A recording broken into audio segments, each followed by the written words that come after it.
Bonsoir, alors bienvenue à Histoire et Cité. L'objet de cette discussion cet après-midi est d'examiner le rapport entre bande dessinée et histoire. La bande dessinée s'est emparée de l'histoire avec enthousiasme, elle a produit des œuvres de grande qualité, des albums, des séries, et l'étroite collaboration entre, alors je vais employer un barbarisme bédéiste qui veut dire à la fois dessinateur et scénariste et historien, permet d'interroger l'histoire d'une manière plus large, de toucher un public moins académique, si je puis dire, avec la caution scientifique de l'historien. Alors pour en parler, nous avons invité ce soir Étienne Davodo, qui est auteur de bande dessinée, et Sylvain Wener, historien et universitaire, qui ont co-signé le premier album d'une série qui s'appelle Histoire dessinée de la France. C'est Sylvain Wener qui dirige le projet. C'est un projet ambitieux qui comptera 20 volumes. Donc Histoire dessinée de la France. Donc Étienne Davodo, vous êtes formé aux arts plastiques, vous êtes dessinateur et scénariste. Vos albums, que je ne les citerai pas tous, sont souvent, même très souvent ancrés dans le réel, sous forme de documentaires et de reportages graphiques, comme dans Rural, Les mauvaises gens, Les ignorants. L'histoire contemporaine est également présente dans Un homme est mort avec Chris et Cher pays de notre enfance, pardon, avec Benoît Colomba. Dans un registre différent, vous avez Lulu femme nue, qui est une œuvre de fiction, qui a été adaptée au cinéma par Solveig Anspach, et Max et Zoé, un album qui s'adresse à un public plus jeune. Votre dernier album que nous présentons cet après-midi est donc La Ballade nationale, coécrit avec Sylvain Wener. Donc Sylvain Wener, vous êtes professeur d'histoire contemporaine à l'université Grenoble-Alpes. Vous avez travaillé sur le voyage, l'aventure, l'éloignement, avec notamment certains titres, donc La gloire de l'aventure, Panorama du voyage, Écrire le voyage, Une guerre au loin. Plus proche de notre discussion, vous avez publié Les origines de la France, quand les historiens racontaient la France, La Nation, pardon, en 2013 aux éditions du Seuil, et récemment, co-dirigé avec Pierre Singaravellou, Une histoire du monde au XIXe siècle. Très belle somme. Retour à l'histoire dessinée de la France que vous dirigez actuellement. Donc vous n'êtes pas un inconnu des amateurs de bande dessinée, notamment grâce à l'adaptation de L'île au trésor d'après Stevenson avec Jean-Philippe Stassen, et l'édition commentée du Cœur des ténèbres de Conrad, toujours avec Jean-Philippe Stassen, et un magnifique coffret L'art de la bande dessinée aux éditions Citadel et Masneau, coécrit avec Pascal Horry, Laurent Martin et Jean-Pierre Mercier.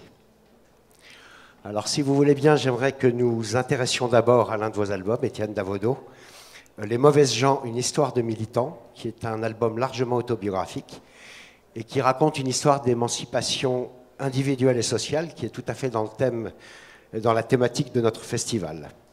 Alors pouvez-vous nous présenter Les mauvaises gens? Et d'abord, pourquoi Les mauvaises gens? Bonsoir à tous. Alors le titre, Pourquoi les mauvaises gens? Je suis né dans une petite région de France, de l'ouest français, un petit coin du Maine-et-Loire, qui s'appelle les Mauges. Et il se dit parfois, pas vraiment dans les Mauges, mais plutôt autour, que les Mauges, ça vient de la contraction de l'expression les mauvaises gens. Ce qui est une étymologie sans doute fausse, mais en tout cas pas très flatteuse, mais qui m'a semblé intéressante d'utiliser pour donner un titre à un livre qui est directement issu de cet endroit-là, puisque dans Les mauvaises gens, je raconte la biographie de deux personnes, un homme et une femme, qui sont nés dans deux villages différents, à quelques kilomètres l'un de l'autre, en 1942, pendant la Deuxième Guerre mondiale, qui, comme pas mal de gens de leurs conditions, c'est-à-dire conditions très modestes, à cette époque-là, ont quitté l'école très tôt, à 13 ans, ont travaillé très vite. C'était une époque où on avait besoin de main-d'œuvre corvéable, et il y en avait, et on allait les chercher dans les écoles primaires. et donc qui n'ont pas eu de formation au sens où on l'entend habituellement, au sens universitaire ou même scolaire plus simplement, mais par contre qui ont eu l'occasion de se former à travers un parcours militant assez varié, militants syndicaux, militants politiques, associatifs, sportifs même. Et ça a été en quelque sorte leur petite université. Et ces deux personnes, un homme et une femme, donc, qui se sont rencontrés dans ce cadre militant, ils se sont mariés, ils ont eu un enfant, et 40 ans plus tard, leur enfant a proposé d'en faire un livre, puisque c'était moi. Voilà, c'est un peu la structure du livre, et en gros, ça raconte le milieu dans lequel j'ai grandi, et j'ai essayé de comprendre en quoi ce milieu-là avait conditionné l'enfant que j'ai été et l'adulte que je suis. Mais ce qui est intéressant, Sylvain, vous intervenez évidemment quand vous voulez, hein, on dialogue du caractère individuel de ce parcours, et c'est là votre talent dans toute votre œuvre, au moins dans ces reportages graphiques, perce l'histoire collective de toute une époque. Moi qui suis totalement urbain, je veux dire, on n'a pas du tout les mêmes racines. J'ai plus rencontré, croisé les autobus et les voitures que des tracteurs. Et c'est bizarre parce que je me sens totalement l'esprit de l'époque et totalement, je me sens totalement en phase avec l'esprit de l'époque dans votre bande dessinée. Et dans toute votre œuvre, vous portez une extrême sensibilité aux gens. Vous êtes très attentif à leur motivation, à leur questionnement, à leur hésitation. Est-ce que ce sont les gens qui vous font raconter les histoires? Il y a plusieurs motivations qui sont au carrefour de ma façon de faire de la bande dessinée. D'abord, il y a... d'abord, je ne sais pas, mais en tout cas, il y a vraiment cette dimension. Je fais partie des auteurs qui, depuis 20-25 ans, ont très envie de confronter leur pratique de la bande dessinée au récit du réel, ou à la non-fiction, pour brasser très large.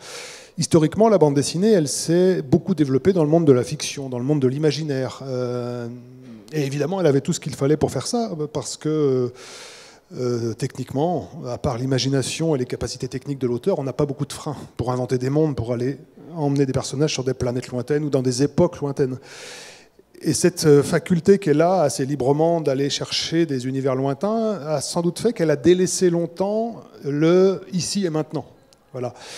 Et le ici et maintenant, moi, il me semble que la bande dessinée peut le traiter et qu'elle a des atouts dans son ADN, en quelque sorte, pour le traiter bien. Et ça peut passer par le reportage, par le documentaire, par l'autobiographie, par des bouquins qui peuvent être hybrides entre tout ça. Et c'est l'envie d'explorer ce domaine-là qui m'amène à faire ce genre de livre. Alors, Les Mauvaises gens, effectivement, est particulièrement autobiographique.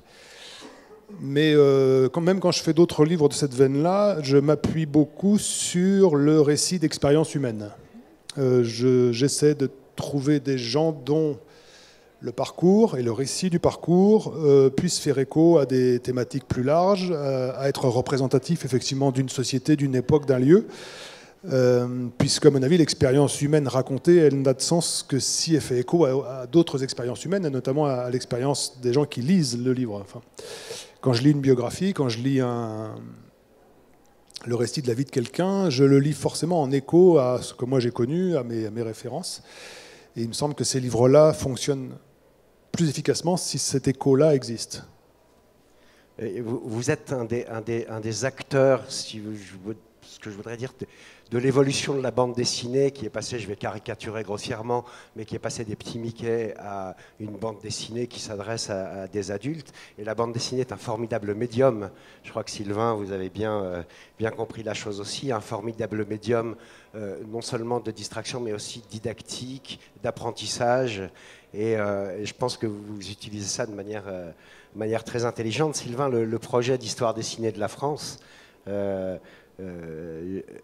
après justement l'approche que vous donnez est totalement originale, sous un abord, le premier volume, donc la balade nationale, sous un abord un peu loufoque, et quand même garde le sérieux et la caution de l'universitaire.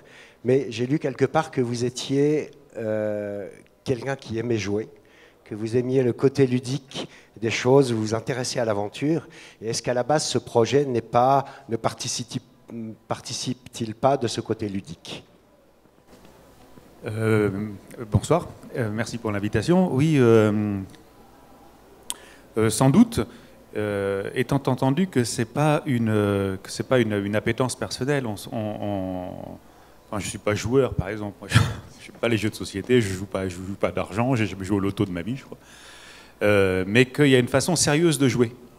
C'est-à-dire que, puisque le thème du festival c'est la liberté, on peut aussi admettre que le jeu, quand on invente un jeu, on crée des règles, des contraintes, qui sont précisément l'espace dans lequel on va pouvoir tester sa liberté. Et ça, c'est quelque chose qu'on est plusieurs, assez nombreux d'ailleurs, historiens, à essayer de mettre en place. Avec Philippe Artière, on a organisé à plusieurs reprises des jeux d'histoire. On a fait ça soit dans des théâtres, soit chez des éditeurs. Et on est surtout très très nombreux, les historiens d'aujourd'hui, à essayer de tester cette capacité à jouer sérieusement en se créant des contraintes de poétique. C'est-à-dire en admettant qu'on peut faire de l'histoire, et donc pas seulement la vulgariser, hein. Faire de l'histoire, produire des connaissances historiques à partir d'un cadre qui est d'abord le cadre d'énonciation. Donc de décider par exemple qu'on va écrire des livres d'histoire qui ne vont pas nécessairement être des livres de 450 pages suivis de 150 pages de notes, dans lequel la première personne du singulier est interdite, dans lequel il faut essayer de supprimer le plus possible les métaphores, parce que ce serait la garantie d'une écriture sérieuse telle qu'elle a été objectivée dans les années, disons dans la seconde moitié du XXe siècle. Et inventer une écriture à partir d'un certain nombre de contraintes, mais qui permet justement une forme de liberté créatrice, ça c'est vraiment très très intéressant. Alors la bande dessinée, ça fonctionne très bien, puisque le langage existe déjà.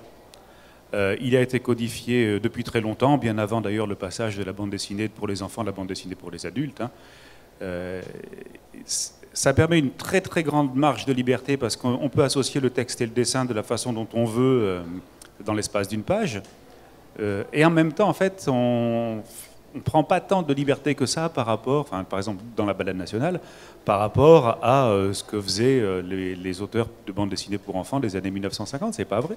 Ça reste des personnages dessinés de case en case, avec d'ailleurs souvent une forme de gaufrier que Étienne affectionne, et qui progresse comme ça sur une centaine de planches, à qui il arrive des histoires, qui échappent pour partie d'ailleurs à leur créateur, avec des bulles, avec un système qui est le système que Étienne s'approprie, c'est-à-dire pas d'onomatopée, pas de véritables invraisemblances, malgré les apparences. Et dans ce cadre-là, on essaie de faire de l'histoire, et de la faire forcément différemment, puisqu'on a le double héritage de l'histoire sérieuse, l'histoire savante, l'histoire académique, l'histoire universitaire, et l'héritage de la bande dessinée. Mais ce qui est très intéressant dans votre approche aussi sur la forme, c'est que c'est un vrai tandem en fait. On n'a pas un dessinateur et un scénariste qui fait le scénario et le dessinateur qui applique ce que lui propose le scénariste. Vous avez vraiment travaillé ensemble sur la construction totale de l'album. Est-ce que vous pouvez tous les deux nous en parler? Quel est l'esprit de cette collaboration? Les choses ont été assez faciles pour moi, puisque, comme vous l'avez dit, Sylvain est déjà un praticien de la bande dessinée et aussi un connaisseur de la bande dessinée. Et c'est aussi le marqueur d'une époque. C'est intéressant, je trouve, que des historiens, des universitaires, maintenant, acceptent très volontiers de venir jouer sur notre terrain, en quelque sorte, qui est celui de la bande dessinée. Je ne suis pas sûr qu'il y a 25 ou 30 ans, ça aurait été aussi simple. Parce que l'image de la bande dessinée change, parce que la façon dont elle est perçue change. Et donc, voilà, il y a un terrain qui s'ouvre et sur lequel on peut partir en exploration. Et c'est un peu comme ça qu'on a travaillé. C'est-à-dire que sur ce livre-là, effectivement, alors sur la collection, je laisserai Sylvain en parler, parce que c'est lui qui la dirige, mais c'est un travail de coécriture. À titre personnel, je ne me sens pas intéressé par la mise en image de quelque chose qui serait intégralement écrit par quelqu'un d'autre. Je préfère le faire moi-même à la rigueur. Mais là, l'intérêt de cette collaboration, c'est qu'on a vraiment écrit le récit à quatre mains. L'idée de base du récit revient à Sylvain, je dois le reconnaître.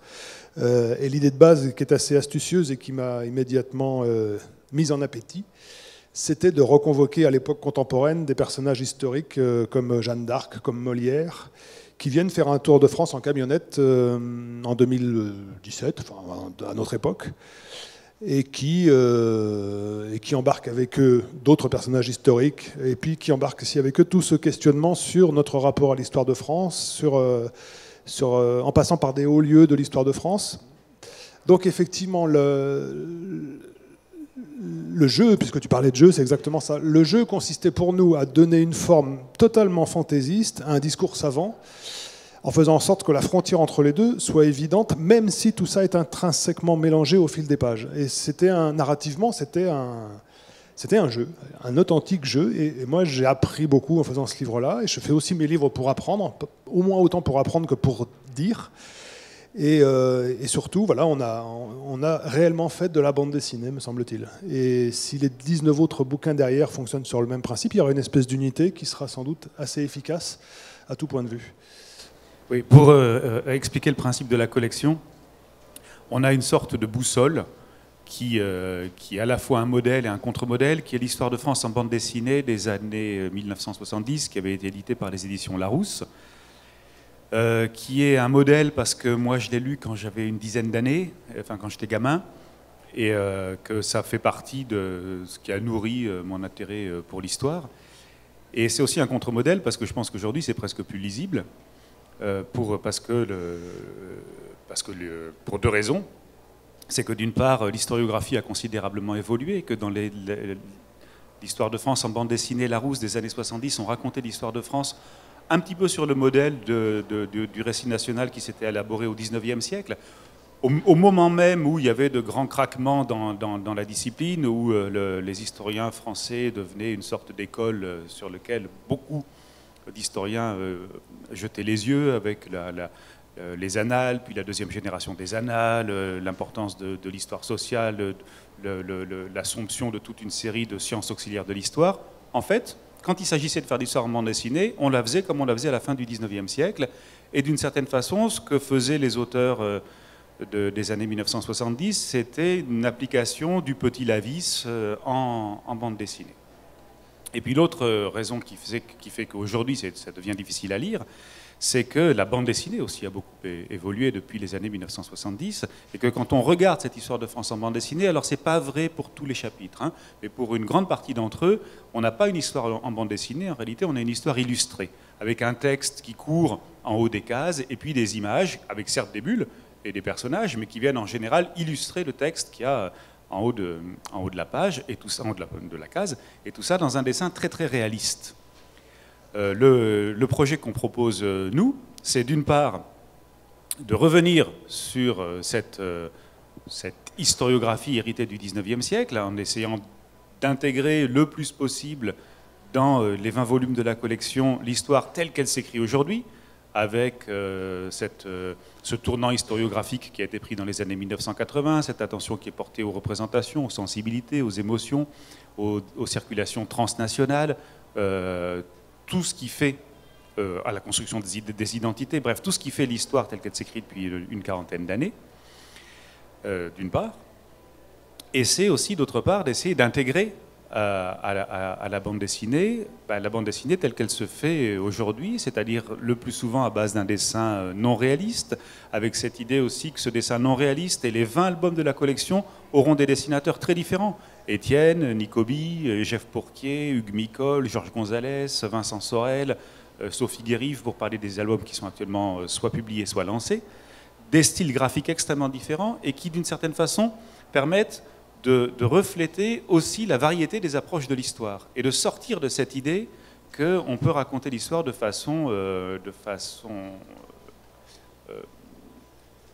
d'une seule voix, si on veut. Cette idée qu'un historien peut attraper l'histoire de France depuis ses commencements, quand sont les commencements, jusqu'à aujourd'hui, et raconter tout ça d'une seule voix, c'est pas possible. Et les styles graphiques vont permettre de restituer ça. Un autre principe de cette histoire dessinée, c'est aussi Alors je le dis comme ça parce que c'est un peu brutal et ça fait bien comprendre l'idée, mais c'est qu'il n'y ait pas de scénariste. On fait venir un historien qui a l'habitude de raconter des histoires et un auteur de bande dessinée qui a l'habitude d'en raconter également à sa façon, et c'est à eux, ensemble, d'inventer le scénario. Si vous voulez un contre-modèle, par exemple, à cette proposition, à notre proposition, ce sont les biographies qui sortent actuellement dans une collection qui est à la fois Fayard et Glénat. Fayard pour le côté historien, Glénat pour le côté bande dessinée, où ils font travailler en réalité 3 auteurs qui sont un dessinateur, un historien et un scénariste. Nous, il n'y a pas ce scénariste. Et donc, il faut que les 2 auteurs, qui, au début de l'histoire, ne se connaissent pas, hein, qui font connaissance en travaillant ensemble, arrivent à s'entendre pour créer un scénario pour les historiens qui participent à l'aventure. C'est une chance incroyable. Parce qu'on utilise souvent les historiens pour faire des films, ou pour faire des bandes dessinées, ou pour des romans historiques, tout ce que vous voulez, mais on les utilise comme experts. Donc ils viennent en général pour vérifier que c'était bien la forme des costumes à l'époque, que c'était bien la taille des coffres à l'époque, que c'était bien la forme des bateaux à l'époque, mais ils n'interviennent pas sur le scénario. Et là, l'enjeu, c'est vraiment de les faire participer au scénario. Enfin, le dernier principe de la collection, enfin je fais ça un peu comme ça, mais si j'en oublie, tu me diras. C'est toi le directeur, dis donc. Un des derniers principes de la collection, c'est de ne pas faire du roman historique. C'est-à-dire que ce qu'on veut faire, c'est essayer le plus possible d'utiliser l'imagination de l'historien et l'imagination de l'auteur de bande dessinée. L'imagination de l'historien, c'est important. Notre maître Lucien Febvre disait que la principale qualité d'un historien, c'est l'imagination. Mais il faut voir ce que Febvre a en tête quand il dit ça. Quand il dit ça, c'est cette idée que les historiens, quand ils écrivent l'histoire, ils font à partir d'une documentation trouée. Qu'il y a des tas de choses dans le passé sur lesquelles on n'a pas de documentation, enfin, pour lesquelles on n'a pas de documentation, il n'y a pas d'archives, et la seule façon qu'un historien a de travailler, et plus les époques sont anciennes, plus c'est vrai, c'est d'essayer de relier la documentation à partir de son imagination pour essayer de proposer un récit cohérent du passé. Là, on fait un peu dévier le propos. C'est-à-dire qu'évidemment, on conserve cette acception-là de l'imagination historienne, mais on ajoute autre chose qui est difficile à déterminer, qui est, mais si on veut le dire en un mot, qui est le contraire de l'imagination du romancier. C'est-à-dire qu'un romancier qui fait du roman historique, il récupère sa documentation, qui est le plus souvent une documentation de seconde main qu'il emprunte aux historiens, et à partir de cette documentation-là, il fait œuvre d'imagination, de fiction, comme on le dit souvent, même si c'est un peu faux, et puis il propose un récit, il envoie ça au public, et le lecteur est incapable d'opérer le partage dans ce qu'il lit entre ce qui vient de la documentation des historiens et ce qui vient de l'imagination du romancier. Nous, ce qu'on propose dans le cadre de cette collection, c'est que ce partage saute aux yeux. Et pour qu'il saute aux yeux, il nous a semblé, c'est vrai dans la Balade nationale, mais c'est vrai dans tous les tomes qui suivent de cette histoire des Sillets de la France, il nous a semblé qu'il fallait que l'intrigue soit loufoque. D'où notre intrigue à nous, qui est donc en gros, pour la résumer pour ceux qui n'ont pas lu le livre, au début du livre, Molière, Jeanne d'Arc, Marie Curie, le général Dumas qui est le père d'Alexandre et Jules Michelet volent le cercueil du maréchal Pétain, embarquent ce cercueil dans un trafic Renault et partent pour une raison qu'on ne connaît pas au début de l'histoire. Tout est loufoque dans cette histoire, évidemment, et tout ce qui va ressortir de cette intrigue-là, pour le lecteur, même pour le lecteur de 15 ans, je pense, apparaît évidemment comme loufoque. Et du même coup, ça permet aussi de faire comprendre que tout ce qui ne relève pas directement de cette intrigue, c'est de l'histoire.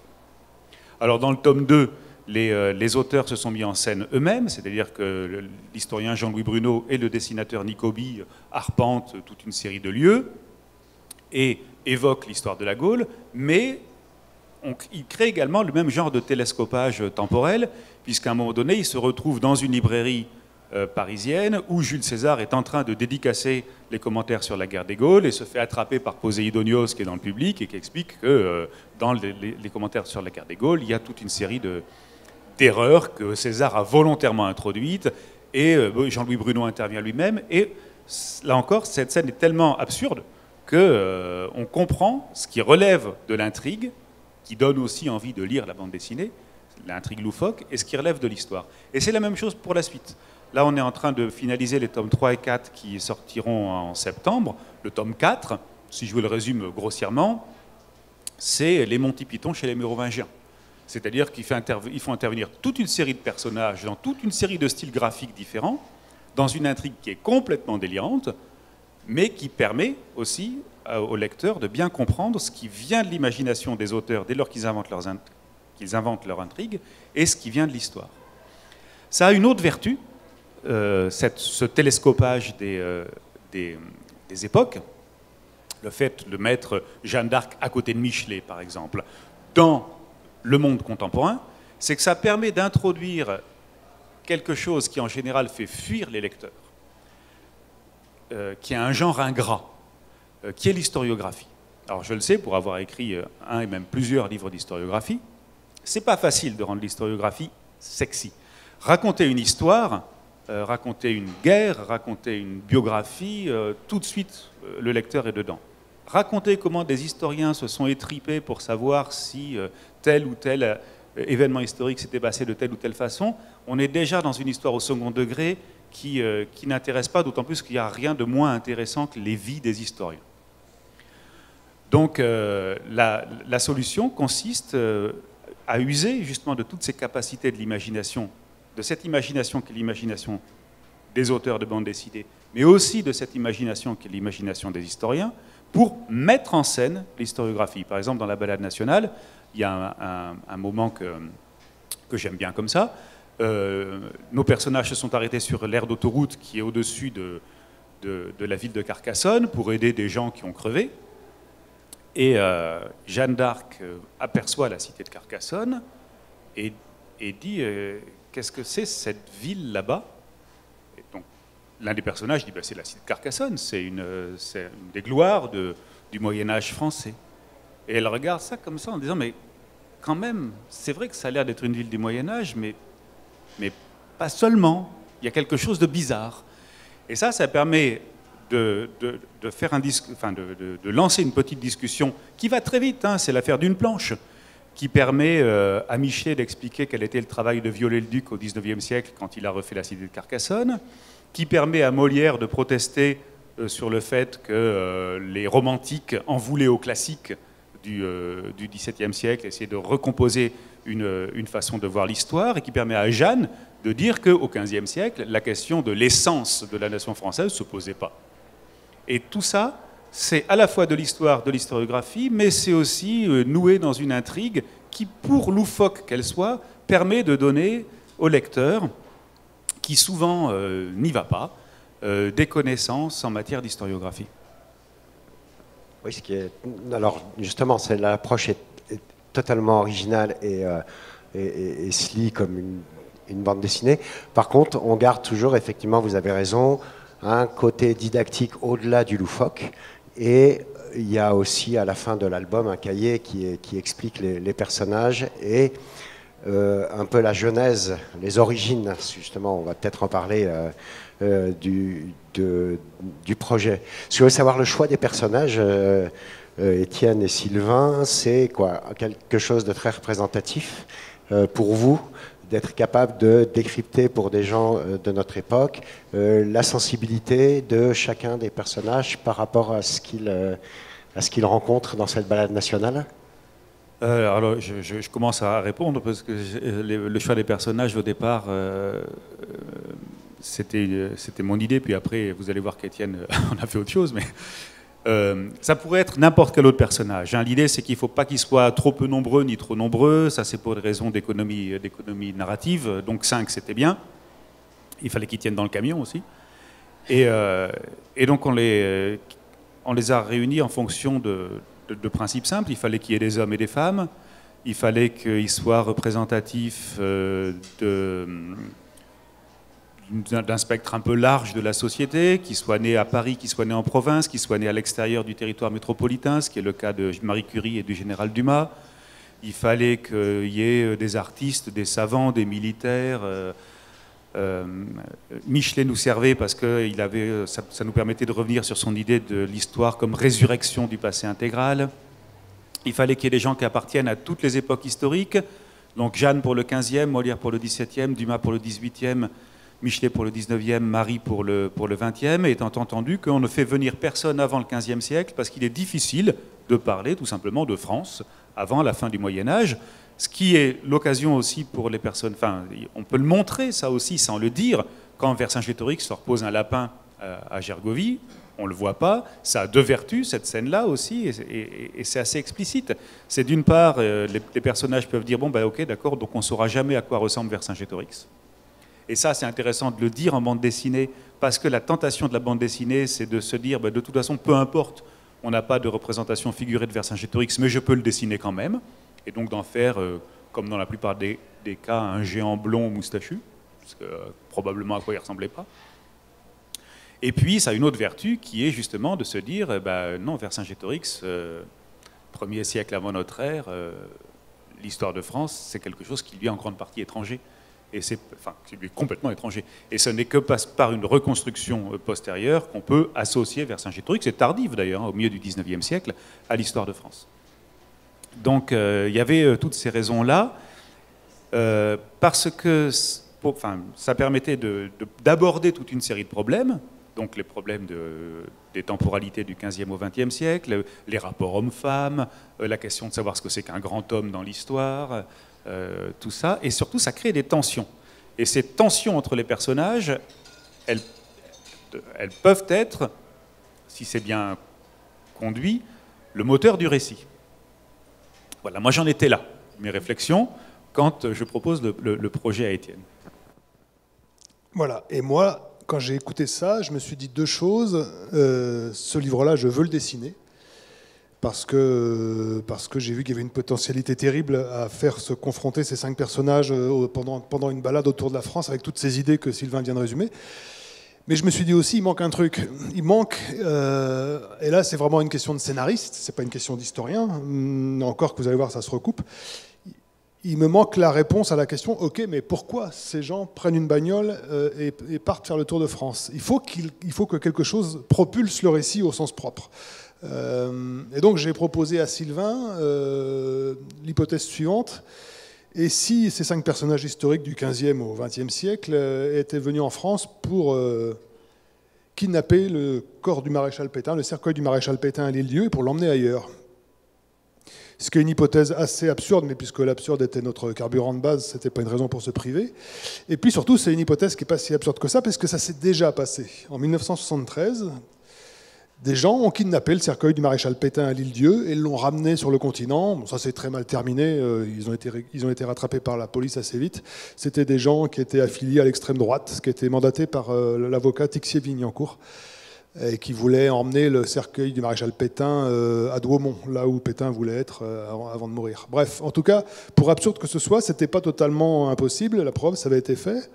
Donc j'ai proposé à Sylvain que cette première scène, telle qu'elle figure dans le livre, ce soit le cercueil du maréchal Pétain qu'on hisse dans un camion avant de partir sur les routes. Ça présupposait tout un cadre idéologique, politique et historique qu'il fallait d'abord vérifier avant. Donc on a pris quelque temps pour vérifier ce qu'on pouvait faire du maréchal Pétain avec tout ce qu'il colporte dans sa biographie. Et ça nous a donné d'ailleurs l'occasion d'une scène que moi j'aime bien dans le livre aussi. Il y a un moment où Pétain fait remarquer aux gens que s'il était mort juste avant la Deuxième Guerre mondiale, lui aussi il aurait des rues partout. Il aurait des noms de rues, enfin il y aurait des rues à son nom en France. Parce qu'à la fin de la Première Guerre mondiale, par exemple, c'était un héros, mais à la fin de la Deuxième Guerre mondiale, évidemment, il avait beaucoup changé. Donc il y a toute cette relativité-là qui était intéressante pour ce personnage-là, et puis le fait, évidemment, qu'il colporte des tas de choses plus ou moins négatives sur l'histoire de France, qui sont aussi le sujet d'un débat. Et donc, du coup, on n'a plus 5 personnages dans la voiture, on en a 6. À ceci près que le maréchal Pétain ne sort jamais de son cercueil. Pendant 110 pages, j'ai dessiné un cercueil qui parle. Ce qui n'est pas le truc le plus marrant à dessiner, mais enfin bon, ça valait le coup. Mais sa présence a enrichi le récit, et ce voyage en 110 pages, c'est d'abord une discussion de 6 personnes qui viennent d'époques, de lieux, d'extractions différentes, et qui discutent de l'histoire de France, et qui sont fondamentalement pas d'accord. L'histoire de France, c'est d'abord ça, c'est un débat. Et la bande dessinée la bande dessinée est un endroit assez fructueux quand on met en place des dialogues comme ça. Et ça a été quasiment du coup le moteur du récit. C'est ces gens qui roulent et qui s'engueulent et qui discutent sur l'histoire de France. Je continue. Après, il y a une question qu'on s'était posée et qui nous a un peu travaillé. C'est que même si on décidait au départ de prendre des personnages qui étaient un peu aléatoire et pas très connu. Le général Dumas, il n'est pas très connu. Michelet, il n'est pas très connu. Moi qui ne suis pas historien, par exemple, c'est le reproche, enfin c'est l'inquiétude que j'avais au départ. Molière, Jeanne d'Arc, je pense que tous nos lecteurs savaient qui c'était. Le général Dumas, c'est déjà plus compliqué. Mais bon, il y avait un petit... Mais ça me paraissait, moi, important, et ça s'est vérifié par la suite, c'est que un des objectifs aussi, c'était de ne pas reconstituer un panthéon. Et de se poser aussi cette question de savoir comment est-ce qu'on peut écrire une histoire qui soit une histoire de tous et qui ne soit pas une histoire qui soit limitée aux grands hommes. Donc un des objets de la balade nationale, c'est vraiment d'interroger cette affaire de grands hommes. Donc non seulement en se demandant s'il existe des grandes femmes, ce qui est un des débats entre les personnages, mais aussi tout simplement de savoir comment est-ce qu'on assure la mémoire d'un individu à travers l'histoire. Parce que quand le général Dumas fait remarquer qu'il n'a aucune statue à son effigie, puisque la seule qui a jamais existé a été fondue en France, et qu'il ne comprend pas très bien pourquoi, et que Jeanne d'Arc peut lui répondre qu'elle a beaucoup de statues à son effigie, mais qu'elles sont instrumentalisées de façon parfois un peu déplaisante, que le Pétain lui-même a cette question de savoir si il est un grand homme ou si il est un salaud, question qui n'est pas posée exactement comme ça dans le livre, mais enfin, qu'on peut poser comme ça ici. Et puis, ce qui nous a aussi fait faire intervenir un personnage qui n'était pas prévu au départ dans le livre. Quand le camion passe à proximité de l'Arc de Triomphe, Pétain parle, le soldat inconnu l'entend, sort de son tombeau, vole une moto, les poursuit à moto. Donc là, on est dans cette dimension loufoque. On n'imagine pas un seul instant que c'est vrai, mais le soldat inconnu permet ensuite d'interroger cette question de savoir quelle différence il y a entre les gens qui ont laissé des traces dans l'histoire, soit en ayant écrit leur propre vie, soit en ayant donné aux historiens les moyens d'écrire leur propre vie, et ceux qui n'ont pas laissé de traces. Et quelle histoire on veut écrire aujourd'hui? Oui, ce qui est intéressant aussi et curieux, c'est que le seul personnage dans les personnages principaux qui était aux affaires dans la balade nationale, c'est Pétain. Et les autres sont des personnages importants, bien sûr, mais ils n'ont jamais dirigé un État, une nation, ils n'ont jamais... et vous faites l'histoire des gens. Et c'est Michelet, justement, qui a été peut-être un des premiers historiens en France. C'était son projet. Enfin, si on cherche toujours la question de savoir en quoi Michelet a révolutionné l'histoire, l'historiographie, la façon d'écrire l'histoire, on dit souvent que c'est parce qu'il a été le premier à cesser à s'affranchir des chroniqueurs pour aller chercher des renseignements dans les archives, à l'époque où il était directeur général des archives du Royaume, dans les années 1830, et c'est vrai.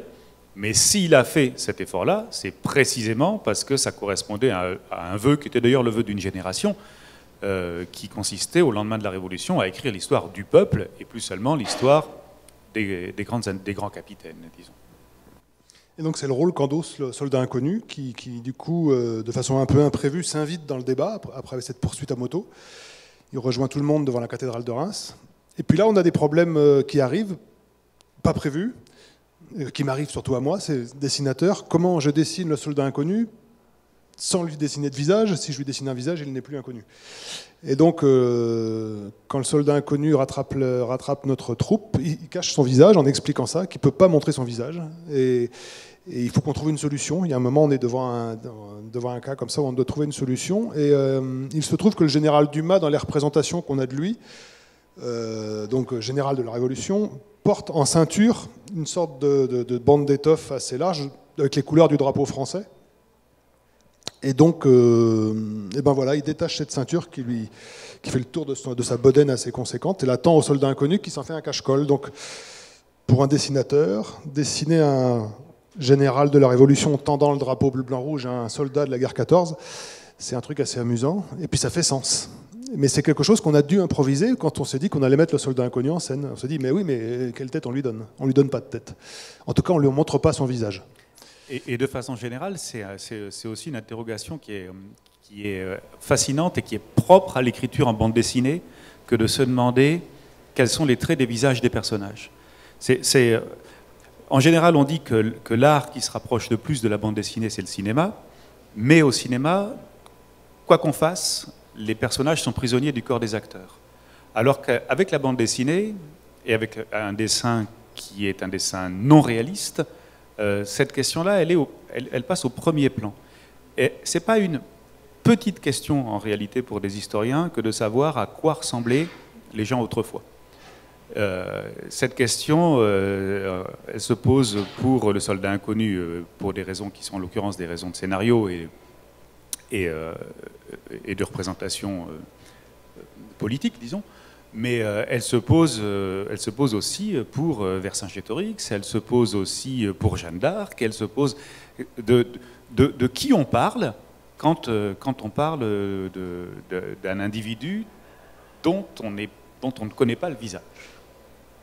C'est pas une petite question dans l'ordre de la représentation du passé. Et plutôt que de la trancher, la bande dessinée permet de mettre ça en scène. Donc il y a cette petite séquence que moi j'aime beaucoup, qui dure une planche, où Jeanne d'Arc se regarde dans le miroir de la voiture, le miroir de courtoisie, elle est sur le siège passager, et où elle dit « mais je ne ressemblais pas à ça ».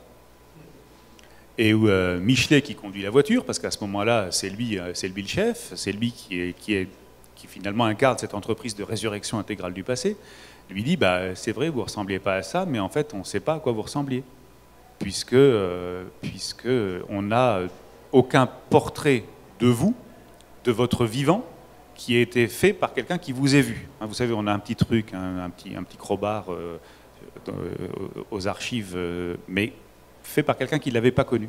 Donc, tous les portraits de Jeanne sont postérieurs, en réalité, à sa mort, et raconte une histoire qui n'est pas forcément celle que Jeanne a vécue elle-même. Et donc Michelet peut tranquillement, depuis son volant, lui dire bah, de vous, on sait très peu de choses, on sait que vous étiez brune, on sait que vous aviez les cheveux coupés comme les gendarmes de votre époque, on sait que vous mesuriez 1m60, alors on ne disait pas 1m60 au XVe siècle, mais enfin, il faisait 1m60, et on sait, alors ça, je prends toutes ces informations-là chez Colette Beaune, on sait que vous aviez de beaux seins. Donc elle est surprise, et c'est parce qu'au moment de son procès, quelqu'un vient dire qu'il l'a vue nue une fois, qu'elle avait de beaux seins, dit-il, mais qu'il n'en avait ressenti aucune concupiscence. Ce qui évidemment ne nous renseigne pas sur les seins de Jeanne d'Arc, ça n'est pas censé d'ailleurs faire ça, ça nous renseigne sur le fait qu'elle est bien l'envoyée de Dieu, puisque la voyant nue, on ne ressent aucune concupiscence. En réalité, on sait 2-3 autres. Elle aurait eu une petite tache rouge dans le cou, elle aurait eu les hanches étroites, mais on a très très peu de renseignements. En réalité, on peut même préciser qu'on ne sait pas qu'elle a de beaux seins, on sait que quelqu'un trouvait qu'elle avait de beaux seins. Oui. On n'a pas tous la même conception des beaux seins. Non, et puis on ne sait pas ce que c'est que des beaux seins majoritairement pour les gens du XVe siècle. Mais cette petite séquence-là, elle a du poids en bande dessinée, elle fonctionne en bande dessinée parce que le dessin est non réaliste, parce que la figure de Jeanne, d'une case à l'autre, hésite un peu parce que Étienne n'est pas un dessinateur réaliste, elle ne cherche pas à l'être. Et ça permet aussi, ça fait écho avec le travail des historiens eux-mêmes. On peut imaginer cette scène au cinéma, bien sûr, mais elle aura moins de force si le personnage de Jeanne d'Arc à côté s'incarne dans le corps d'une actrice. Surtout si cette actrice est une grande blonde comme Mila Jovovich, hein, évidemment. Mais dans le film de Besson. Dans le film de Besson. Il y a aussi un autre personnage secondaire qu'on croise dans la balade nationale, c'est Ziad, donc, qui est un jeune réfugié syrien, donc qui évidemment, vous évoquez des problématiques très actuelles et chacun des personnages de la balade va interpréter selon ses propres sensibilités. Et finalement, le réfugié, les déplacements de population, les conflits, tout au long de l'histoire ont existé. Oui, alors en fait, on voulait que nos 5 ou 6 personnages là, rencontrent, enfin, soient en interaction avec la France d'aujourd'hui. Donc ils ne rencontrent pas que ce réfugié syrien, ils rencontrent aussi un pompiste, des habitants à Calais, 2 gendarmes, je ne sais plus, enfin, une guide à Lascaux, des gens qui refont la bataille des batailles de la Seconde Guerre mondiale contre le long des lignes Maginot, bon, des tas de gens. Mais aussi un réfugié syrien. Alors, c'est une question qu'on nous a souvent posée. Pourquoi un réfugié syrien? Il nous a semblé, nous, qu'au moment où on écrivait, ce n'était pas une petite question, que cette question des réfugiés, qu'on avait, si on voulait vraiment se placer dans la France d'aujourd'hui, ben, il fallait aussi parler de ça.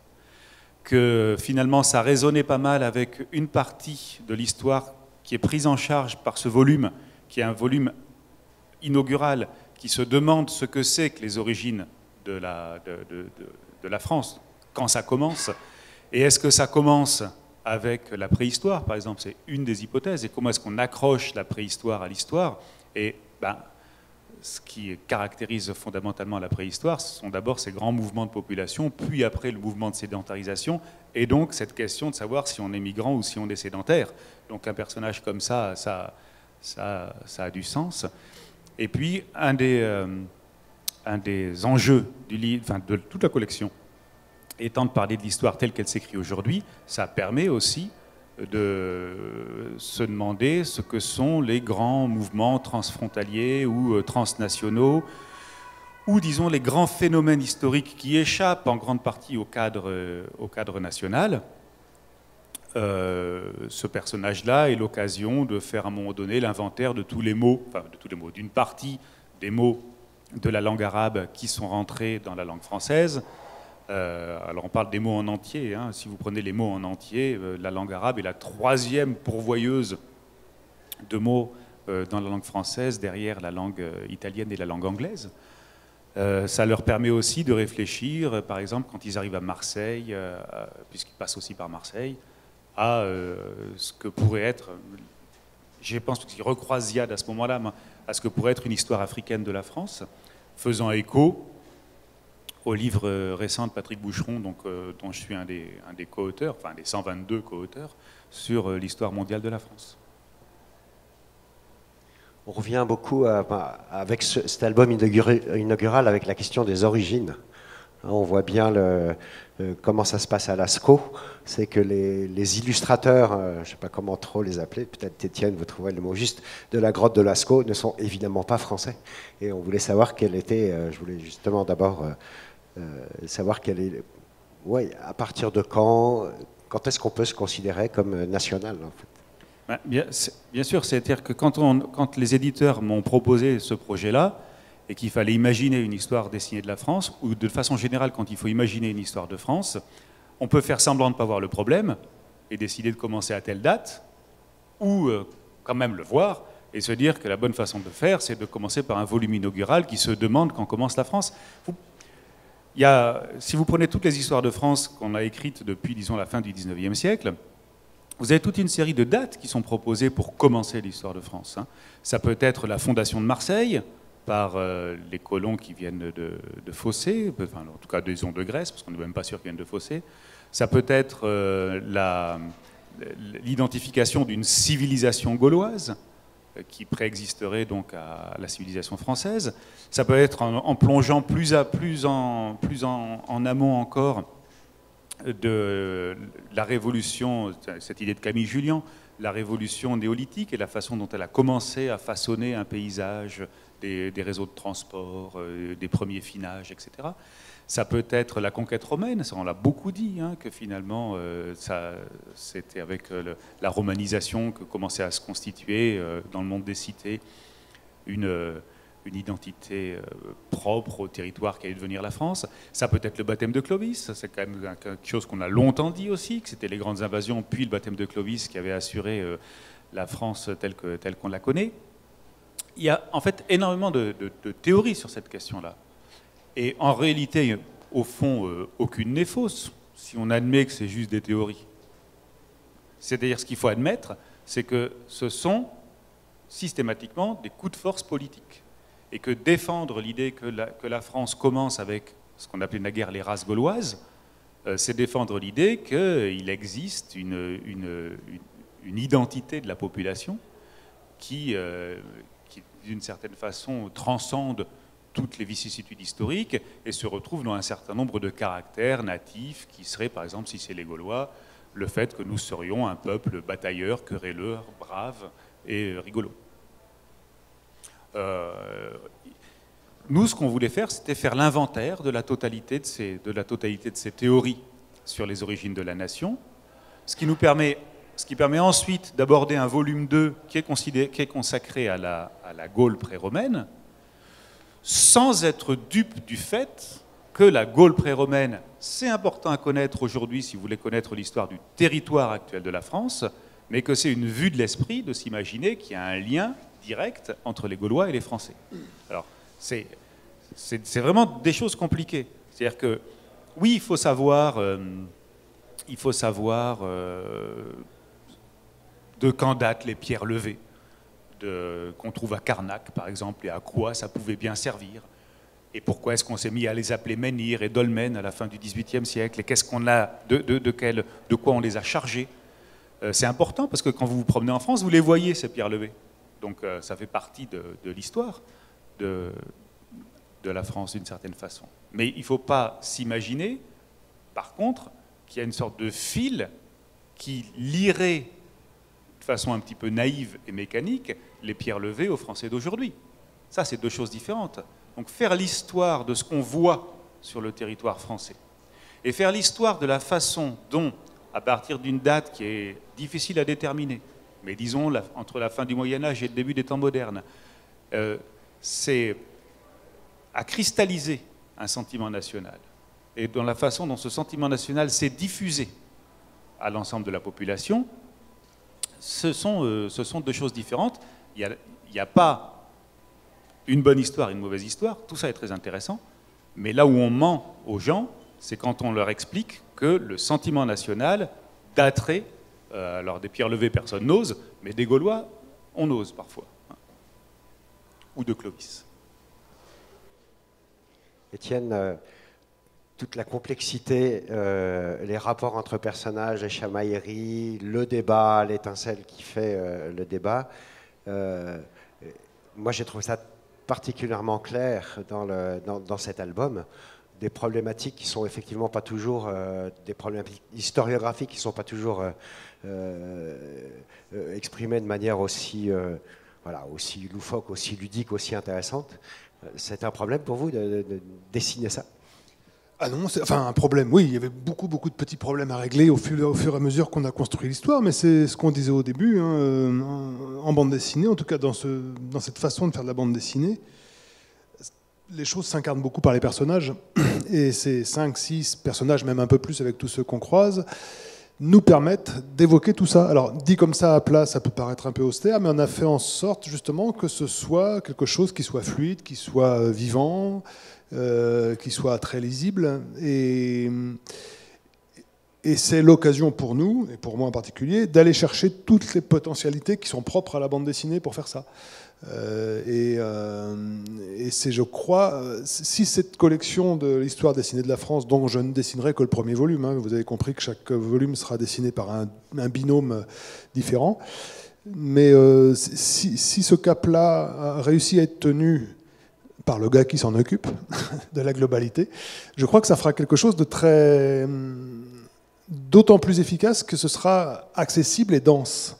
Et concilier ces deux choses qui semblent un peu antinomiques, c'est un défi, c'est une difficulté, mais c'est aussi un truc extrêmement stimulant. Quand on est soi-même scénariste et dessinateur, c'est comment tendre tout ça en le gardant vivant.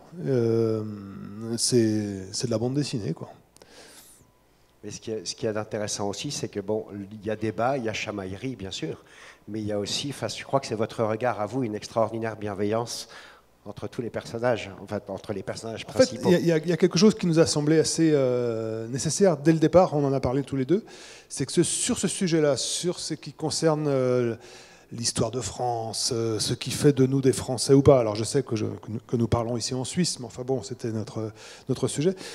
Sur ces sujets-là, et notamment dans des périodes où il y a des élections présidentielles notamment, ce sont des débats souvent très crispés, très tendus, comme si c'était quelque chose de fondamentalement et intrinsèquement dramatique. Et donc nous, on a pris le parti dès le départ de traiter de façon sérieuse, sous une forme loufoque, tout ça, pour choisir la décontraction. Et cette décontraction qu'on trouve dans les rapports entre les personnages, dans le fait qu'effectivement, même quand ils s'engueulent, ils le font de façon assez chaleureuse, sauf avec le maréchal Pétain, et encore, on ne l'a pas fait sortir de sa boîte pour être sûr qu'il ne devienne pas un vieillard sympathique. Ça contribue à tout ça. Enfin, je veux dire, le ton du livre n'est pas juste une facilité d'accès, c'est aussi un choix d'aborder ces sujets-là de façon non crispée. Parce qu'on peut le faire de façon non crispée, ce n'est pas un sujet en soi crispant. L'idée, enfin, le maître mot, c'était détendu. On voulait que ce soit détendu. Donc les personnages parlent le français d'aujourd'hui, ils peuvent être grossiers même parfois, ils savent très très bien le monde dans lequel ils vivent, enfin, ce monde du début du XXIe siècle. Ça se passe l'été, il pleut pas, les tons sont pastels. Quand, insistons là-dessus, hein, quand le général donne aux soldats inconnus le drapeau bleu-blanc-rouge, toute cette énorme vignette, elle est très bleu-blanc-rouge, mais c'est bleu-blanc-rouge pastel. Hein, on ne va pas s'énerver non plus sur tout ça. Et tout ça, c'était le projet du livre. C'est-à-dire que c'est à la grande question que vous n'avez pas encore posée, mais que vous poserez peut-être, qui est est-ce que ce livre, de façon en particulier, cette collection en général, répond à un projet politique? Moi, je réponds toujours que ça ne devrait pas. Si ça apparaît aujourd'hui, si le fait de parler de l'histoire de France comme ça, de façon un petit peu détendue, en exposant des connaissances qui sont validées par 100% de la communauté des historiens, ça apparaît comme quelque chose de politique, c'est qu'il y a un problème dans la façon dont on utilise, à des fins politiques, l'histoire de France dans le débat public. Alors après, j'en suis pas dupe, oui, il y a un problème. Mais, d'accord. Mais quand quelqu'un lit, qu'un historien lise la Balade nationale, il peut trouver que les dessins d'Étienne sont moches, ou que l'intrigue est poussive, ou je sais pas, tout ce qu'on peut imaginer, mais il ne pourra pas dire que les connaissances qui sont développées dans ce livre sont des connaissances de droite ou des connaissances de gauche. C'est l'histoire telle qu'elle s'écrit. C'est l'histoire telle qu'elle s'écrit à partir de sources et à partir de méthodologies qui sont validées par l'ensemble de la communauté des historiens. Et ce qui est un petit peu affolant pour les historiens de métier, dont je fais partie, c'est de voir à quel point ces principes élémentaires sont foulés aux pieds par tout un tas de ce qu'on appelait au XIXe siècle des publicistes, qui sont présentés comme des historiens et qui ne respectent aucune des règles de la méthode. Alors on pourra toujours nous dire, oui, mais si vous étiez engagé politiquement, différemment, vous auriez peut-être pas fait intervenir tel personnage secondaire, le réfugié syrien, pour ne pas le nommer, ou tel autre. Alors peut-être dans l'intrigue. Bon. Mais le projet lui-même doit être validé par des gens qui viennent d'horizons politiques très différents.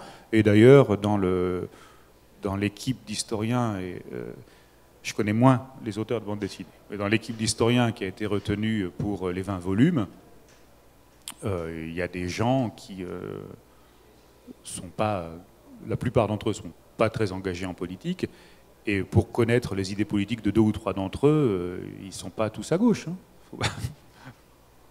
C'est juste qu'à un moment donné, l'histoire dans le débat public aujourd'hui en France, elle est instrumentalisée essentiellement par des publicistes de droite. Ce qui fait que quand on présente une histoire qui est une histoire telle que les historiens l'écrivent aujourd'hui, on a l'impression d'être de dangereux révolutionnaires. Oui, d'ailleurs, ça avait commencé avec l'ouvrage de Boucheron, quand on a voulu élargir l'histoire mondiale de la France. Donc la France qui n'était plus le nombril qui permettait justement d'élargir le débat. Ensuite, il y a eu plein d'ouvrages qui sont sortis un peu, puis on a commencé à parler du récit, du mythe national en France, à déconstruire ce récit national. Suzanne Citron, qui nous a quittés récemment, justement, a fait un gros travail pédagogique là-dessus.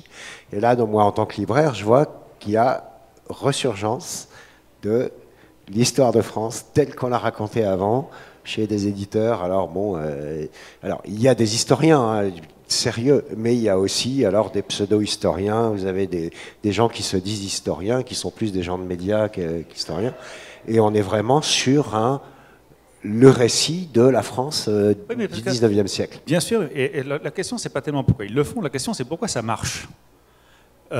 Pourquoi est-ce que les publicistes qui présentent une histoire de France qui en fait est fondée sur des présupposés qui sont des présupposés du 19e siècle, pourquoi ça marche? Eh ben,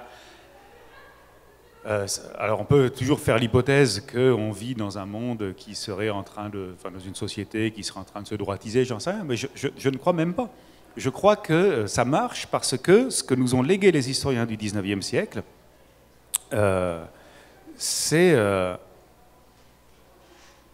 la séduction du récit. Ils nous ont légué un récit séduisant, simple, entraînant de l'histoire de la nation. C'est très difficile de lutter contre ça. La phrase préférée des historiens, en général, quand vous avez un historien en face de vous, et spécialiste de sa question, et que vous laissez aller à un ou deux commentaires rapides, c'est tout de suite, c'est plus compliqué que ça. Et quand on commence à expliquer aux gens que c'est plus compliqué que ça, vous pouvez les intéresser, mais sur le long terme, vous allez surtout les faire fuir et les embrouiller. L'enjeu aujourd'hui, c'est d'être capable de produire du récit, avec tout ce que ça peut avoir de séduisant et d'entraînant, en récupérant d'ailleurs pour une part des modèles qui sont les modèles de ces grands historiens du 19e siècle qui maîtrisaient parfaitement le récit, Augustin Thierry ou Jules Michelet, mais d'en faire un récit qui permette de développer les connaissances telles que les historiens d'aujourd'hui les produisent. Et ça, c'est compliqué. C'est vraiment très compliqué. Parce que bien souvent, cette séduction du récit, elle s'accompagne d'une part de simplification. Ce que vous pouvez vous autoriser dans une salle de classe, c'est plus compliqué à faire dans le cadre d'un livre. C'est quelque chose qui nous préoccupe énormément. Ça ne préoccupait pas tellement les historiens de la génération juste avant la mienne, parce qu'en gros, dans les années 1980, disons 1990, le mot d'ordre, c'était la déconstruction. Donc le gros travail des historiens consistait précisément à déconstruire les récits qui avaient été faits pendant un siècle. Et donc on était de façon générale assez content quand on pouvait mener à bien ce travail de déconstruction. Mais le problème de ce travail de déconstruction, c'est qu'il s'est rarement opéré d'un travail de reconstruction en termes de récit. Ça, c'est ce qu'il importe de faire aujourd'hui. Ce qui est compliqué, c'est qu'aujourd'hui, on ne peut pas imaginer que quelqu'un, à la Michelet, dans le meilleur des cas, à la Bainville, dans le pire des cas, ou à la Lavis, puisse venir vous expliquer en 400 ou 500 pages un sujet aussi vaste que l'histoire de France depuis les origines. Donc il faut trouver une solution. Il y a beaucoup d'essais qui se font actuellement, hein, beaucoup de tentatives. Les historiens, je pense, ça faisait longtemps qu'il n'y avait pas eu un groupe d'historiens, une génération d'historiens aussi dynamique que celle qu'on peut voir actuellement en France. Il y a beaucoup de choses qui se font. Cette tentative en bande dessinée, c'est aussi une tentative pour réintroduire du récit avec toutes les séductions du récit. Alors, selon les modalités qu'on a dites, c'est-à-dire que ce n'est pas le récit des événements, hein, ce sont des récits loufoques, fantaisistes, qui permettent de revenir sur toute cette déconstruction. Mais par exemple, si je vous donne un exemple, parce que là je parle un petit peu, c'est un peu dans le vague, mais quand nos personnages arrivent à Calais, ils se retrouvent face à la statue de Rodin, qui représente les bourgeois de Calais. Dans l'ancien monde, à la fin du 19e siècle, c'était hyper facile de raconter l'histoire des bourgeois de Calais. On racontait l'histoire de ces personnages qui arrivaient, la corde au cou, pieds nus, en chemise, devant le roi d'Angleterre, donnant les clés de la ville, et puis finalement acceptant de s'humilier pour le reste de la population, puis étant relevés par le roi d'Angleterre, qui reprenait la ville de Calais dans le cadre d'une guerre de 100 ans qui opposait la France et l'Angleterre. C'était très simple. Les historiens qui travaillent sur les bourgeois de Calais, je pense qu'il y a un bouquin qu'on cite d'ailleurs et qu'on pille dans le livre, montre bien que cette histoire, elle est beaucoup plus compliquée que ça. Que ce rituel du début du XIVe siècle n'est pas du tout un rituel qui fait que les 6 personnages risquent la mort, que cette bataille de Calais, c'est une bataille qui est très mineure dans la guerre de 100 ans, que si on a commencé à en faire des caisses sur les 6... que le roi d'Angleterre a ensuite donné beaucoup d'avantages à ces bourgeois qui ont repris leur position, hein, dans le cadre de la ville, que si on les a montés en épingle au XVe siècle, c'est parce qu'il s'agissait de les opposer à d'autres bourgeois qui, eux, semblaient félons à l'égard du roi, comme Étienne Marcel, et que là, on avait des bourgeois qui se soumettaient au pouvoir du roi, et qu'au XIXe siècle, quand on a raconté toute cette histoire-là, on a fait de Calais quelque chose qu'elle était, mais qu'elle était différemment au XIVe siècle, on en a fait une ville frontière, entre 2 nations solidement constituées qui étaient la France et l'Angleterre, avec des bourgeois qui acceptaient de défendre en réalité la frontière de la France contre l'Angleterre, ce qui n'est pas du tout ce que voulaient faire les bourgeois de Calais au début du XIVe siècle, et qui, alors cerise sur le gâteau, à une époque où on commence à avoir des marxistes en France, étaient les 6 plus riches de la ville qui acceptaient de se sacrifier pour l'ensemble de la population, montrant donc que, d'une certaine façon, ce qui était la théorie des nationalistes dans les années 1890, il n'y a pas de lutte de classe, que la nation l'emporte sur toutes les structures de classe. Et donc on pouvait montrer... c'est à ça que servaient les bourgeois de Calais. Alors c'est compliqué, parce qu'est-ce qu'on fait aujourd'hui quand on raconte l'histoire des bourgeois de Calais? On la raconte sur le mode héroïque du 19e siècle, et là on a vraiment un récit extrêmement entraînant, dont on peut faire un film de KPDP, en costume, ou est-ce qu'on le raconte comme je viens de vous le raconter, et c'est quand même... on est plus dans un diesel, là, hein. Il faut quand même expliquer ce que c'est que le XIVe siècle, ce que c'est que le XVe, ce que c'est que le XIXe, faire un peu d'histoire, faire un petit peu d'historiographie, jongler entre les époques. Ce problème-là, nous, on essaye de le régler parce qu'on a nos personnages, ils se retrouvent devant les bourgeois de Calais, le général Dumas peut, à ce moment-là, Jeanne d'Arc peut intervenir en disant qu'elle a des statuts qui sont instrumentalisés de façon déplaisante, lui peut dire qu'il n'a pas de statut, qu'il ne comprend pas pourquoi ces 6 gens foutres en ont une, et réintroduire de cette façon-là un débat, une dynamique, une petite intrigue. On se demande à ce moment-là ce que fout bien le vieux maréchal Pétain dans le coffre, et en même temps, on apprend l'histoire telle qu'on l'apprend, telle qu'on devrait l'apprendre. Et la bande dessinée, maintenant, je pense... Enfin, est-ce qu'on va avoir cette nouvelle histoire racontée, pas nouvelle histoire, mais l'histoire factuelle, pas dépassionnée parce que c'est toujours l'histoire des gens, mais l'histoire qui empruntée avec ce récit un petit peu déconstruit, avec justement la caution de gens comme d'historiens comme Sylvain et l'équipe et les gens avec qui il a travaillé, Boucheron, Saint-Garavelou et autres. Voilà, il y a aussi matière pour vous à... Le matériau est immense. Et je crois que les 20 bouquins, les 20 volumes de l'histoire dessinée de la France vont essayer de se saisir de tout ce matériau jusqu'à l'époque contemporaine. Et j'ai très hâte de voir les 20 livres côte à côte pour voir quelle fresque ça donne. Et vous avez, je crois pas dans votre parcours, écrit sur l'histoire, vous travaillez que sur le vivant en fait. René Vauthier est vivant, enfin était vivant oui, à l'époque. J'ai beaucoup de mal à ne pas dessiner, à dessiner autre chose que mon époque, que l'époque contemporaine où je vis, parce que visuellement, graphiquement, je prends directement à la source en quelque sorte. Dit autrement, si je devais dessiner un western, Je devrais m'abreuver des films de John Ford, je devrais revenir à Blueberry de Jean Giraud en bande dessinée, et j'aurais l'impression de prendre dans l'assiette de quelqu'un d'autre, ce qui n'est pas très ragoûtant. Donc c'est plus une infirmité qu'un choix. Je ne le fais pas parce que je ne le sens pas comme ça. Et donc ma tendance va au récit contemporain. La balade nationale est une sorte de récit contemporain, même si les personnages ne sont pas vêtus de façon contemporaine, ne viennent pas de là, mais comme on l'a dit, il s'exprime avec un français tout à fait contemporain, et c'est important aussi, on n'est pas dans les visiteurs, c'est-à-dire qu'ils ne sont pas en train de s'extasier devant les prouesses technologiques ou les absurdités d'un monde qu'ils ne connaissent pas, parce qu'ils sont morts depuis des centaines d'années. Ils savent conduire, ils savent faire le plein d'une bagnole, ils ne sont pas étonnés par tout ce qu'ils voient, et ça, on le règle en une seule case. Au tout début du récit, quand les personnages montent dans le camion, Jeanne d'Arc donc s'installe à l'avant, et Marie Curie à l'arrière lui demande de mettre sa ceinture pour ne pas que le bip exaspérant de ces véhicules modernes retentisse. Jeanne d'Arc attache sa ceinture en disant « oui, je sais ». Et ce « je sais », normalement, règle cette question une fois pour toutes. Ils peuvent se lancer sur les routes de France. Jeanne d'Arc sait, ils savent, et on y va. On parle maintenant de ce qui nous intéresse, à savoir notre rapport à l'histoire de France.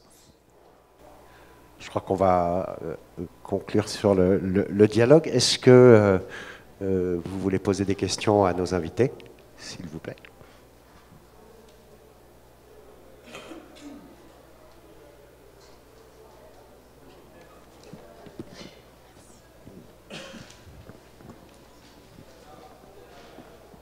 Voilà, j'aimerais juste savoir si vous travaillez avec des fiches, avec des post-it contre les murs. Quelle est votre méthode quand on a un si grand nombre d'informations à traiter? Nous avons commencé, alors ça Sylvain l'avait déjà fait pas mal, par, une fois qu'on avait les personnages, identifier aussi les hauts lieux de l'histoire de France par lesquels ils passeraient. L'idée, c'est qu'ils fassent une sorte de tour de France, et à chaque lieu, et avec ces personnages, on avait des thématiques qu'on voulait aborder. À Calais, Sylvain vient vous en parler. Quand on arrive sur la roche de Solutré, on parle évidemment de rapport à la préhistoire, comme quand on arrive à Lascaux, à la fondation, enfin, quand on arrive dans le port de Marseille, on a évidemment l'occasion de parler d'une autre façon du début de la France. Bref, on avait des lieux, des personnages, des thématiques, et tout ça doit devenir... Enfin, on s'est beaucoup basé sur l'écriture des dialogues.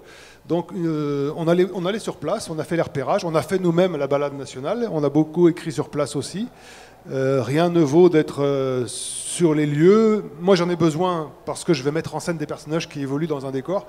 Donc, je dois être à Carnac, je dois être sur la place de la Nation ou sur le port de Marseille pour voir comment la chose va s'agencer en termes de dramaturgie, de scénographie presque.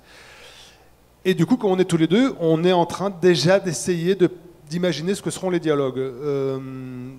Et une fois qu'on a fait ça, moi, dans mon atelier, je commençais par, en reprenant toutes les idées qu'on avait évoquées, faire un premier jet du dialogue que j'envoyais à Sylvain, qui me renvoyait. Enfin, il y avait un travail de ping-pong comme ça qui se faisait. Et c'est via le dialogue, une fois qu'il était à peu près établi, que moi, je pouvais commencer à travailler sur le rythme de la séquence. Et donc à proposer une sorte de storyboard, de découpage pour chaque passage du livre. Résumé comme ça, évidemment, c'est un peu à l'emporte-pièce, parce qu'il y a des moments où Sylvain a fait des dialogues qu'on a pu utiliser tels quels. Il y a des moments où, en allant sur place, on a eu des nouvelles idées qu'on a réintégrées. Enfin, c'est pas un récit qu'on a écrit à l'avance, puis que j'ai dessiné ensuite. C'est vraiment un récit qui s'est nourri de lui-même au fur et à mesure où il avançait. On a bossé 1 an et demi là-dessus. L'idée du soldat inconnu qui débarque comme ça tout d'un coup, c'est un truc qu'on a eu au dernier moment et qu'on a intégré dans l'histoire parce qu'on restait un peu ouvert sur ces potentialités-là. Bref, c'est quelque chose qui se crée... Enfin, moi, je crois beaucoup à ça, et même de plus en plus. C'est en dessinant qu'on écrit, c'est en écrivant qu'on dessine. En bande dessinée, c'est vraiment ça. Et dans la mesure où Sylvain avait cette réactivité-là, et encore une fois, il sait déjà ce qu'est la bande dessinée puisqu'il en a déjà fait, ça a été assez vite, et la densité des informations n'était pas vraiment un problème en fait. On aurait pu mettre plus de pages, mais il ne fallait pas non plus être trop long. Enfin, j'étais très attentif au rythme du livre et puis à l'encombrement des textes. C'est un truc... La page de bande dessinée, c'est quelque chose de graphique, de quelque chose de chaud. Et le texte participe à ça. Le texte, il est manuscrit, hein, je le dessine comme je dessine le reste. Mais je sais qu'il y a un volume de texte au-delà duquel ça devient une espèce de pavé de gris graphiquement qui alourdit la page. Donc il y a ces contraintes-là. Pas trop bavard, syncoper le récit, syncoper les dialogues. Tout ça, ça participe à l'énergie du récit. Et voilà, c'est la matière première sur laquelle on a travaillé pendant des mois. On avait 3 objectifs dans le cahier des charges du livre. Il fallait qu'on développe les différentes théories sur les origines de la France. Donc, le baptême de Clovis, ils font ça à Reims, c'est normal. La fondation de Marseille, ils font ça à Marseille, c'est normal. Mais après, finalement, on s'est aperçu qu'il y avait d'autres façons de procéder que d'aller exactement sur le lieu dont on voulait parler. Mais ça, c'était première chose. Il fallait qu'on prenne en charge la préhistoire. Parce qu'après on allait passer directement à la Gaule pré-romaine, donc il fallait qu'on ait la préhistoire, la révolution néolithique, c'était à nous d'en parler. Donc là on pouvait avoir des lieux, on pouvait avoir Carnac, on pouvait avoir Lascaux, on pouvait avoir Solutré, mais il fallait réfléchir à ça et réfléchir à ce que ça voulait dire aussi que d'articuler la préhistoire à l'histoire, parce que la préhistoire c'est une notion qui date des années 1860, c'est presque une notion contre laquelle réagissent aujourd'hui tous les préhistoriens, qui refusent qu'on parle de la préhistoire, ils exigent aujourd'hui qu'on parle des préhistoires, dans le meilleur des cas, voire des époques préhistoriques, parce qu'elles sont très différentes les unes entre les autres, et qui essaient de les isoler, donc il fallait qu'on prenne ça en charge, et qu'on se demande comment est-ce que ça s'articule à l'histoire de France en particulier et à l'histoire en général. Et là, on avait un truc qui était astucieux, en tout cas qui marchait, c'est que quand on décide de penser la préhistoire, d'inventer la préhistoire dans les années 1860, on la définit comme étant la période de l'histoire sans écriture. Mais sans écriture, ça ne veut pas dire sans dessin. Donc on pouvait, nous, travaillant sur le dessin et le récit, se demander à bon compte, à plusieurs reprises on le fait, si le dessin appartient à la préhistoire, l'écriture à l'histoire, et nos personnages s'amusent un peu de ça. Et puis il y avait une troisième chose qui était justement la question de savoir ce que les images font à la connaissance de l'histoire. Puisque ça, on ne l'a pas encore dit, mais le récit national tel qu'il s'élabore au XIXe siècle, il faut le comprendre en réalité moins comme un récit que comme une succession d'images.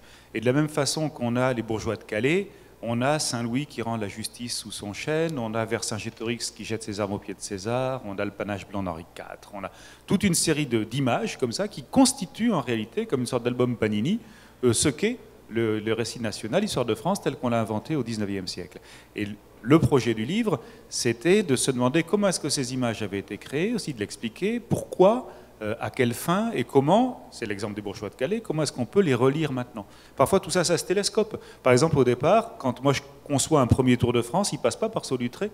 Il passe par Solutré parce qu'en discutant avec une amie préhistorienne qui nous a beaucoup aidé à ne pas dire de bêtises sur la préhistoire dans ce livre, je lis son énorme bouquin qui s'appelle Préhistoire au pluriel d'Europe, chez Belin, et elle fait une page assassine sur la bande dessinée et l'illustration en expliquant qu'à cause des dessinateurs, on s'imagine qu'à Solutré, les chasseurs des temps paléolithiques allumaient le feu, ce qui faisait que les troupeaux de chevaux montaient en haut de la roche de Solutré affolés par le feu, puis tombaient en bas de la roche de Solutré, et c'était comme ça qu'on chassait. Ce qui est complètement faux, puisqu'en fait, ce qu'on sait, c'est que quand on découvre le site de Solutré dans les années 1860, en fait, on a énormément de carcasses d'animaux, pour beaucoup des chevaux, au pied de la roche, et donc c'est à ce moment-là que les savants eux-mêmes imaginent qu'on chasse de cette façon-là. Sauf qu'en fait, non, c'est un énorme centre d'équarrissage où on amenait, et pendant des millénaires, des bêtes dans cet endroit-là où personne ne vivait parce qu'un centre d'équarrissage, ça pue, pour dépecer les bêtes. C'était une sorte de site industriel en réalité.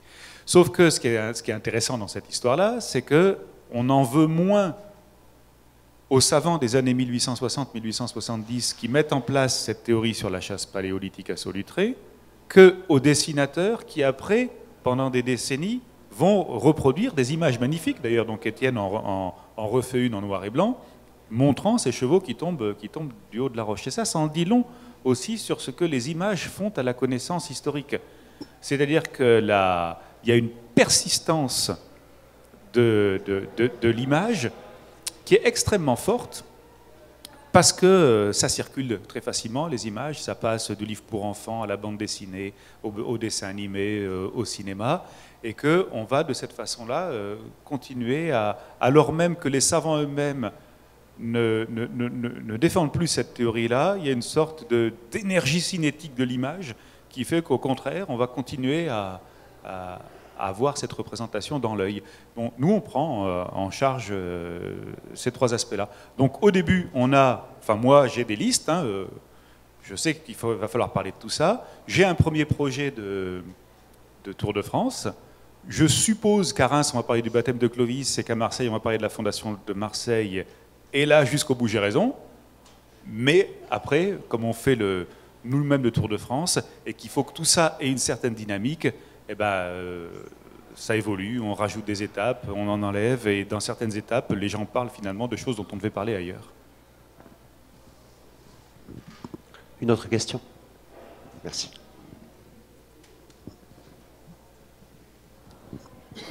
Merci infiniment pour cette évocation de votre travail. Mais alors, vous avez quand même pris un procédé du 19e siècle dans la formule du Tour de France lui-même.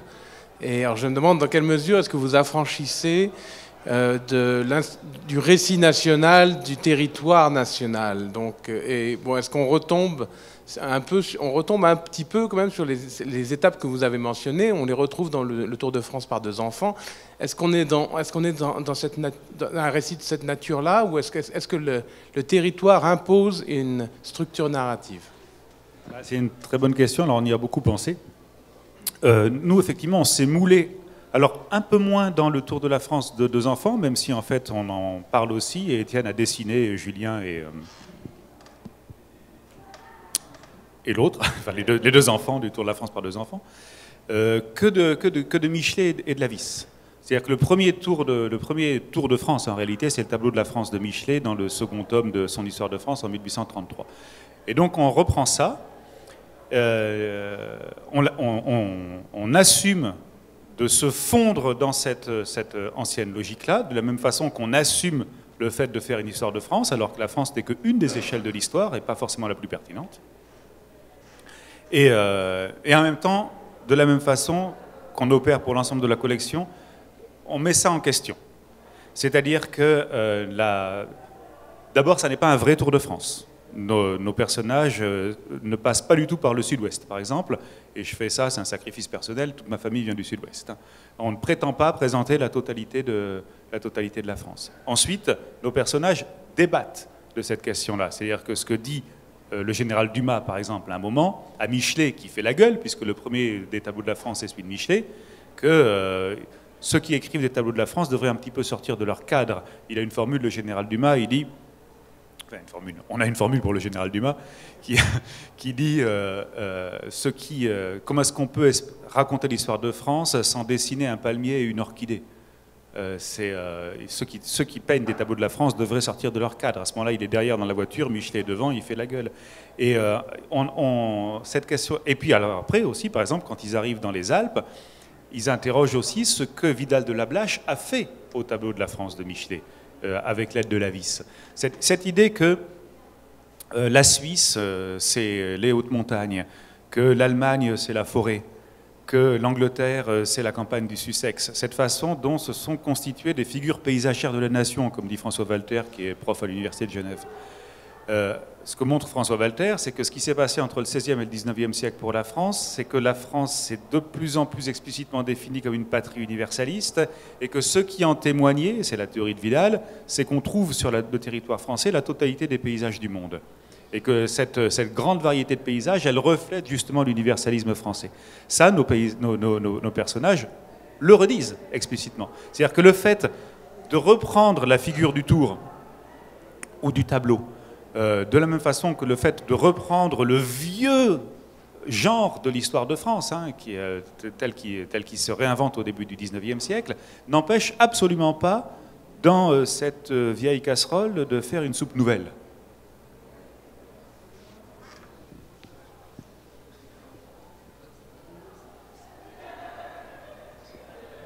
Bien, écoutez, je pense que nous allons conclure. Si vous voulez rencontrer Étienne et Sylvain.